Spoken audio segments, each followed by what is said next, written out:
Hello, I am so excited for today's video because I have a little swatch fest. I recently received a gift card from my employer. So I went back to work on Monday, and in my email inbox was a gift card for Amazon. So I ordered a couple things from Amazon that I normally would never really reach out and purchase for myself. And one of them was this Ecoline brush pen set. The reason why I wanted to buy these was because I've been exploring my Funky Flowers book, and she uses a lot of these style of pens. Of course, the author uses Tombow, but um, it wasn't accessible to me to get Tombow through Amazon because of international reasons. They gave me not a .ca gift card, but a .com. So I wasn't able to get Tombow, but I could get Ecoline, and I could get that to ship to Canada. And so I said, sure, I'll try these. I tried, before I bought them, I watched a video from Katie Moody, who is a YouTuber here that I really love. She's beautiful. She has mixed media art. She does a wonderful job. And she was comparing these to Tombow, and they seemed like they were very competitive. So that's why I decided to pull the trigger. I was hoping that I could buy these and then use them further in my Funky Florals tutorials. So I have used a couple. The box came pretty smashed up. I think this might be an older style packaging, so I'm a little worried that it's actually old product. But I used some of the vibrant ones already in a tutorial from the Funky Florals book, but I haven't swatched everything, and I really haven't given it a good test. I just sort of dove in for fun. So what I want to do is start swatching them for fun. So I have here with me, this is my, I just call it my messy sketchbook, because that's literally what it is. It's just like my sketchbook where I experiment random things in. I swatch a lot of stuff. It's not something that I would showcase.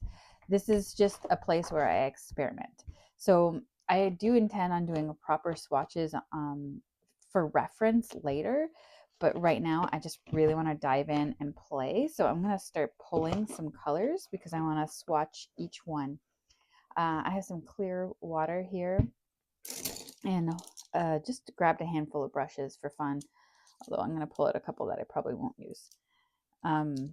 So I have two round brushes and two, what are they called? Quill brushes to test out. They're all synthetic.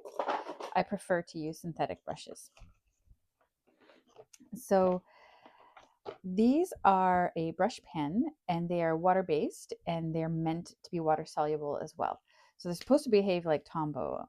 So I'm just going to start playing with them and swatching. So this is 361 Light Rose, and I'm going to start by trying the Princeton Neptune brush to see how that behaves.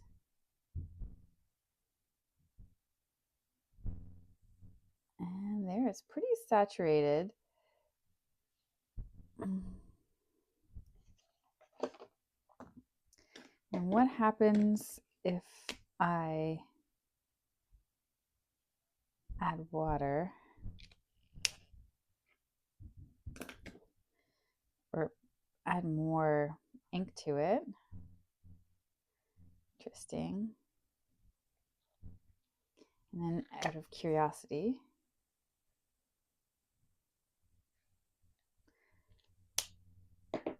cool. And then I have 551, put that one back, the sky blue light.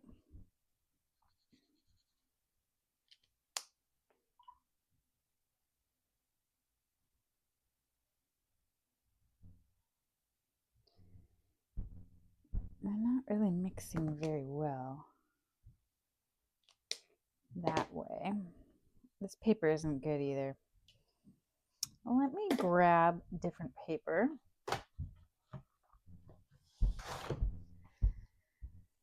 Here's some watercolor paper here, Strathmere.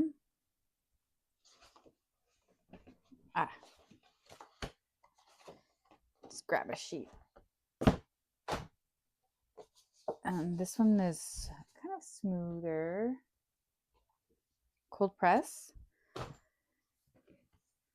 And let's try this again.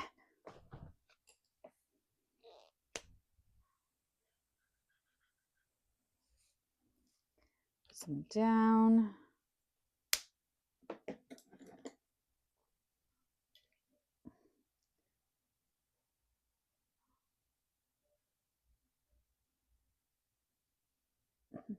All right, that's much better. It's not chewing up the paper, at least. Oh, that's fun. Okay. So I don't know if you saw what I did there, but I accidentally touched the blue in the puddle of the puddle of the pink, and it just exploded in there like a watercolor pen or watercolor paint. So that's kind of fun. So what I'm going to do is just put down some water and see what that does.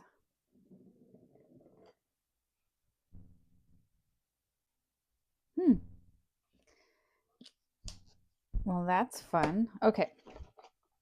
So when I was using them to blend them, the author of the Funky Florals book layered them like that to make new colors. Yeah, and that's right. And I think you kind of have to let it sit to let the colors sit together so that they can saturate in together and blend in together. Now, when I was watching the Katie Moody review on these, she said that you could refill them, which was kind of cool. And I just accidentally unscrewed this. So that's something to note, because I do believe you can buy the Ecoline ink separate. I think I saw them on Amazon too. So cool. I think they're beautiful. They're very vibrant. I don't really know how to use stuff like that very well, but I can kind of see that you need to let it almost sit with the water before it really starts to completely dissolve. So that's just something to note. I want to go back to my other book here for a second, because I just want to swatch them all as markers for a second, because I want to see, I'll just use the same page. I just want to see what they are. So like what they look like. So this is the 3 light rose. This is the blue, sky blue light. Guess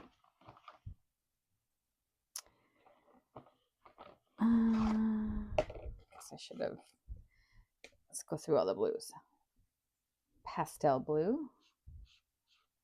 It's very soft.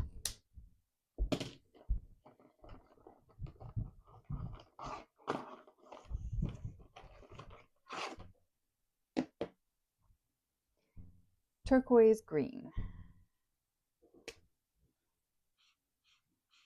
It's a beautiful color. Ultramarine light.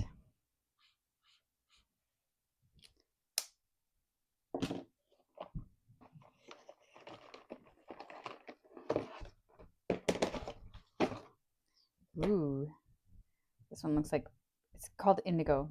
Looks like Payne's gray, which is one of my favorite paint colors.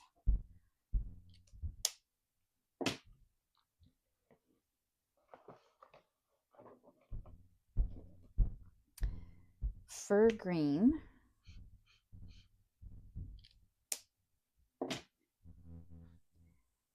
Blush blue, bluish green. Lots of greens here. This must be intended to be for florals.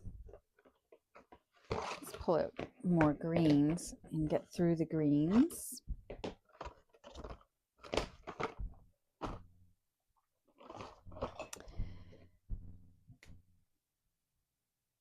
grass green,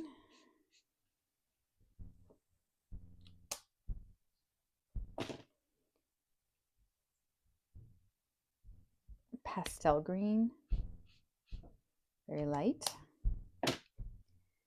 This one sort of looks, how close? The pastel green in the cap looks similar to it. Spring green. Let's swatch it next to it. Oh no, very vibrant and very different color. Bronze green. Yeah.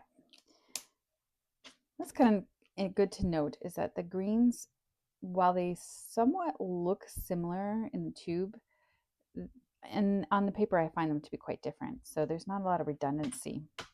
The same with the blues, actually. I don't find there to be too much redundancy. Like maybe these two are a little close, but I still see there's quite enough distinction between them that I don't feel bent out of shape over that. All right, so let's get the pinks, and we'll finish the pinks, the pinky purples, and then I'll move on to like the oranges and earthy tones. So this one's a purple pastel violet.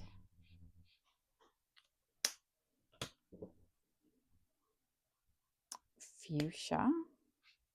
Oh, wow. Pastel rose. It's a lovely color. Pastel red. It's an interesting name for that color.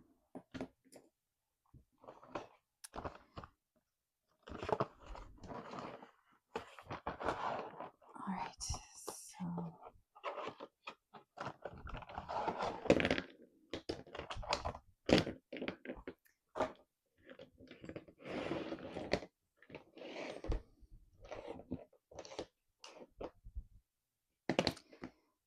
try to group similar colors to each other so that I can swatch them near each other.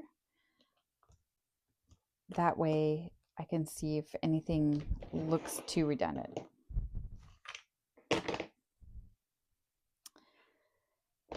Okay. Saffron yellow.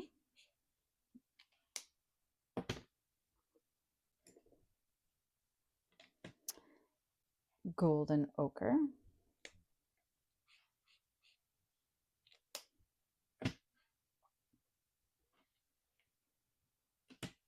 Sand yellow.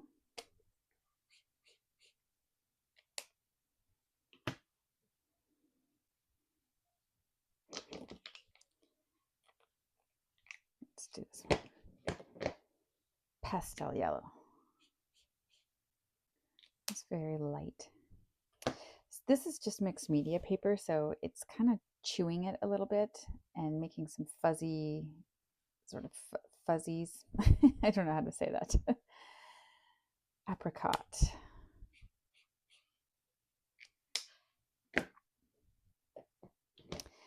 These last three look very similar in tone, so pink beige, beige. Whoa, it's more like a grayish. Very different from the cap. Sepia light.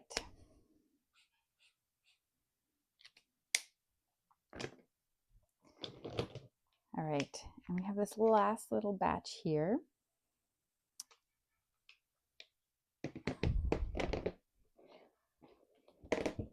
I'll do the brown sepia deep.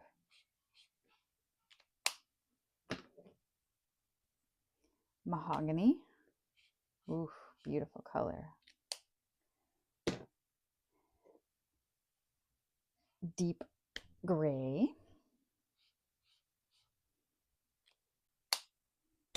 Just out of curiosity. They're quite different from each other. Okay, and these last three are, again, they look close to each other in the cap. This one's darkest. It would be kind of like lightest, mid-tone, darkest. So let's just swatch them close to each other and see how redundant they are, if at all. That was gray. Cold gray light.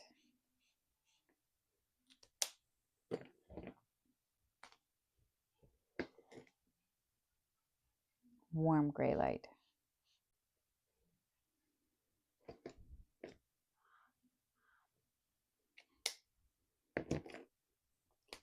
Just want to put them.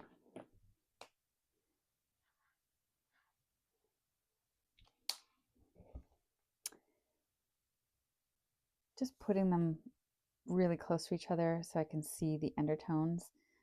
Warmer, colder, deeper. So that's all of the colors swatched. They look really, really gorgeous.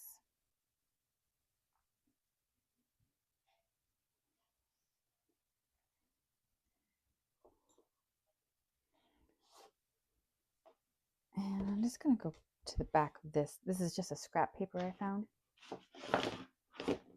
Actually, here. This is what I just did at the beginning, and look at how it dissolved all of the lines, the sketch mark lines, and then it made this blended color together. So it's like I have to let it sit with the water in order to blend. This is fuchsia.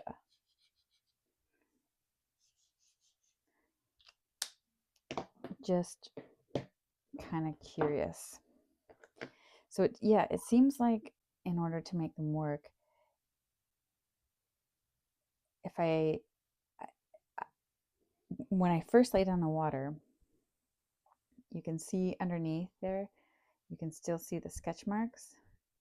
But on this one here, it was like that as well. But after letting it sit for a few minutes, the sketch marks dissolved. So it'll dissolve into itself, it seems, after time.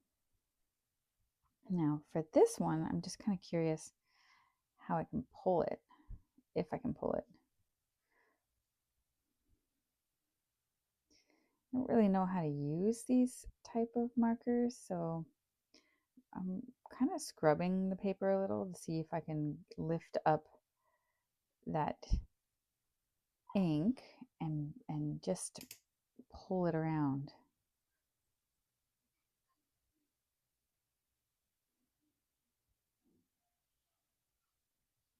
Look how far can I stretch it?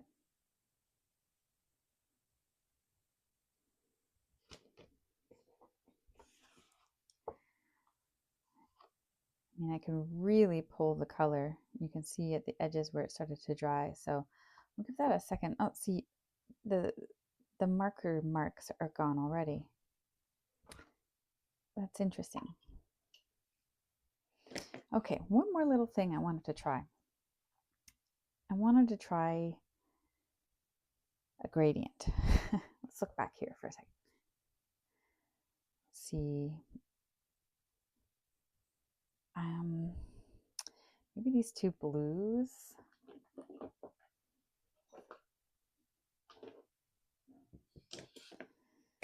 Could I start with a darker blue like that?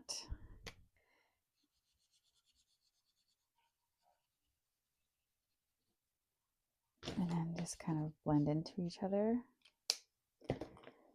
I don't really know how you would do some sort of gradient like that, but I guess I'll start with the dark and then I would pull it to the light like that. Maybe if I add more, what would happen? There we go.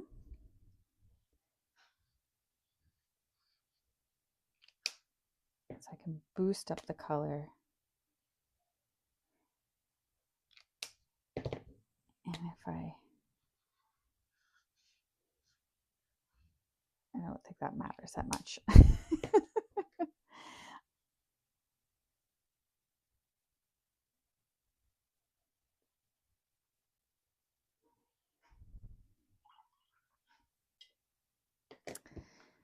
Yeah, that's really interesting. I was trying to see if I could do some sort of like ombre effect. I almost think I just didn't need the second color, and I could probably just pulled it from this marker. But they're very beautiful, very vibrant, and I'm really excited to have them in my collection and to play with them. So let me know if anybody else has these Ecoline brush pens, what colors you have, how you use them, what's your favorite techniques to use with them. This is my first time getting this type of water soluble marker, so I'm pretty excited, but also very new to it. I hope you enjoyed a little bit of a swatch fest, and hopefully I'll see you soon, and you all have a wonderful week.